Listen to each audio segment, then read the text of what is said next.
সবে তো বাচ্চা এনেছে, কাল হুট করে বউটাও চলে আসবে। তোর কপালে নাসিরা ছাড়া আর কেউ নেই। তুমি তো আমার কামাজে হাত দিতে চাইনি কেন? কসম 10 টাকার আমাদের কথা ফোরন কাটতে নেই, তোর গুণ নামে আমি ছাড়িয়ে দেবো। শোন জবা, খবরদার গায়ে হাত দিয়ে কথা বলবি না। কসম 10 টাকা, আজ থেকে তোর সাথে আমার কোনো সম্পর্ক নেই। তোর সাথে আড়ি আড়ি আড়ি আড়ি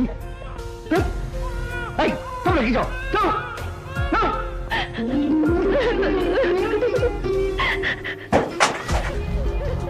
আরে তুই ভাই, এটা কি এলো? কি তোমার বলে স্বাদের রঙিন টিভি চুরি হয়ে গেছে? তাহলে এটা কার টিভি? আরে বেটা, এই জায়গায় অন্য ঘটনা আছে বেটা, তুই বুঝবি না বেটা। চাচা চাচা, তোমরা কই? এদিকে আসো, তাড়াতাড়ি এসো। দেখো আবুল ভাই টিভি বলে চুরি হয়ে গেছে গা। এই যে দেখো হ্যাঁ টিভি। চাচা